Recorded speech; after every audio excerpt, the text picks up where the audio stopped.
Good afternoon, fellow patriots.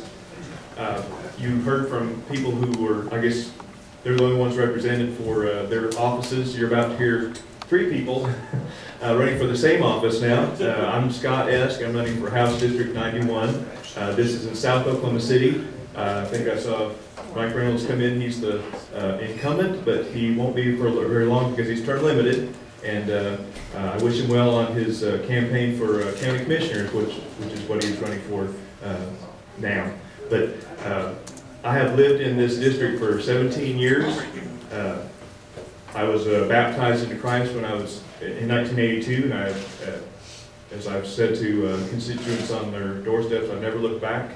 That has been the landmark decision of my life. And I tell people when I meet them, I'm running first as a Christian, second as a constitutionalist, not as a conservative, but as a constitutionalist, because conservative doesn't mean much anymore, and third as a Republican, in that order, because I do not enjoy the Republican leadership that we have had in the past, especially on the national level. And I look forward to not going along with their decisions especially if they want me to run afoul of what Jesus taught me or what the founding fathers taught me. I have been a constitutional activist for 15, 20 years. I'm known by many legislators by name. I haven't seen any physically run away from me when I approached them, but maybe some have felt like it because they knew they were in trouble and they wouldn't get a good word from me from some of their actions. But I remember the battle for House Bill 1804, and being a constitutional activist is not a very glorious job, but at times it really pays dividends. I remember when we were a whole bunch of us that were for House Bill 1804, which was basically to not allow folks like DHS to let illegal aliens get benefits from us, taxpayer money. They shouldn't be here in the first place. There were just a huge mass, a sea of humanity in the balcony of the legislature as they were bringing that bill to the House vote. And they saw all of us. I don't know, I think there were maybe 2 or 3 people that were against it somewhere in there. And the vote was very lopsided. It was a major victory. And that's where the dividends really pay off when you're trying to be an activist.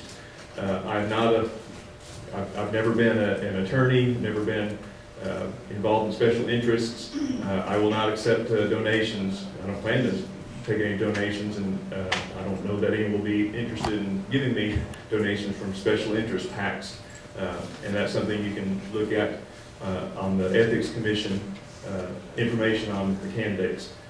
I don't do that because I don't want to be distracted from my main job. My main job, as I see it, is to enforce the U.S. Constitution and the Oklahoma Constitution.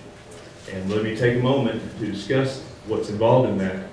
I read a book by Thomas Woods called Nullification, and it was one of the best books I've ever read. I didn't disagree, I don't think, with any part of it.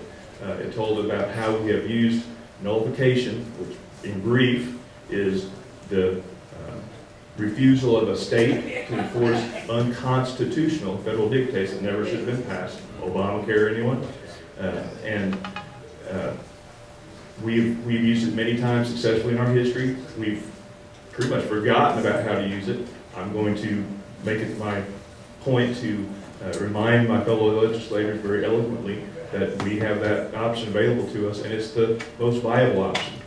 It enforces the Constitution. It doesn't seek to revise it or amend it. The Constitution, folks, is not broken. It's the federal government that is broken.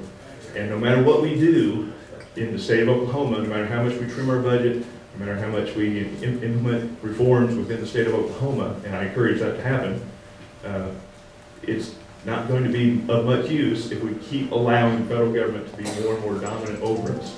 That's what I'll be fighting. That's going to be my main fight as a state representative.